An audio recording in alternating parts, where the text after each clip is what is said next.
is to get young Pittsburghers like yourselves out and playing again.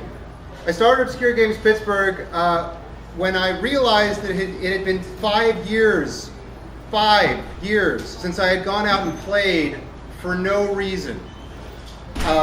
When you grow up, you tend to think that going out and playing is something that kids do. You start to grow out of going out and playing, and adults tend to define play as exercise and do it when they would rather not and have to keep score and time and get better next time.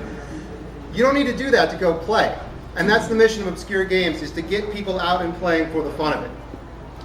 We do weekly games outside or indoors, depending on the weather. We play every Sunday. We invent new games constantly. And we invent new games in a collaborative process. I show up and I say, okay, I have a yoga ball and a baseball bat and a foxtail and 6 rubber cones.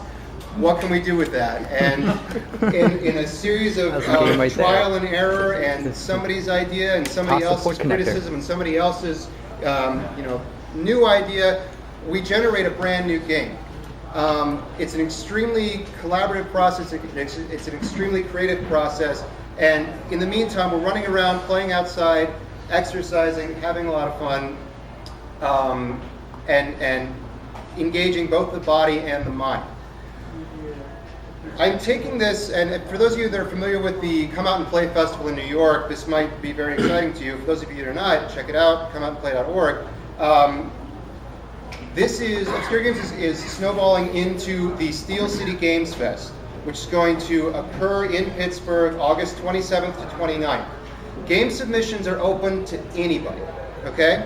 If you have a game idea that is a physical game, it doesn't have to be a ball game, it doesn't have to be a computer game, it doesn't have to be anything in particular, but except that it engages people physically in a real environment. If you have an idea for a game, submit it to the Games Festival. I'll review all of the applications and select the ones that are most excellent for the Games Festival to be exhibited, played by hopefully hundreds of Pittsburghers. This is the first year we're going to do this. Hopefully it'll be a recurring event. If you have any suggestions for ways to make the Game Festival run, I'd love to hear them. I have only a few business cards, but they have an old-timey baseball player throwing a banana. Hilarious, I know. I'm going to leave them somewhere here. If you are interested in participating in the festival, if you're interested in coming to play at Obscure Games, you are absolutely more than welcome. If you have an idea for a game, I'll be around for a little while. I would love to hear it. So thank you for letting me speak here. Thanks to Jaja for telling me about it, and Alan, my friend, for telling me about it. So that's it. Are there any questions about Obscure Games and what we do? Yes. Well, what about if we do a sports game jam? Just kind of like inventing, like we do a board games jam every year. What do you think about if we did a collaborative design thing? That sounds great. Yeah. When do you want to do it? You're the one who has to set it up. Okay. I'm just tossing ideas out here. So I will set that up. If you want to talk to me a little bit more about what the details of what that involves, but I'd be happy to do a games jam as a lead up to the festival, or as generating games for the festival. Any other questions? Our website is obscure. Jim? So I was wondering where you guys usually have all games played at. In February and March, we played in Polish Hill. We actually played indoors at the West Bend Rec Center. If you go to our website, obscuregamespgh.com, you can see some videos of us playing Monkey Ball, which was a game that we invented, and Chook Ball, which is like the Swiss national sport or something. I'm really not sure. But it was a lot of fun. In April, May, June, July, we're going to be playing at a variety of locations around the city.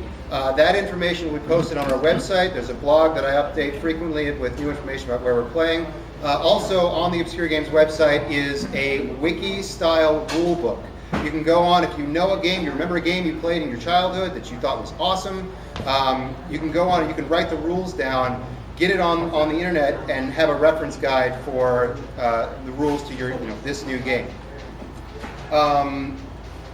In April, I'm going to try to do this, so we don't just play new games, we also play games from antiquity In April, we're going to try to do a 1930s period clothing stickball game in somewhere in an alleyway in Pittsburgh. It's going to be recession themed, as you know, just a little, because the best way to deal with depression is to laugh about it. So we were going to try to do something like that. If you have any other ideas for special events that we can run in that line, please tell me about it. I'd love to hear it. Anybody else? Okay, website's at SeerGamesDJs.com.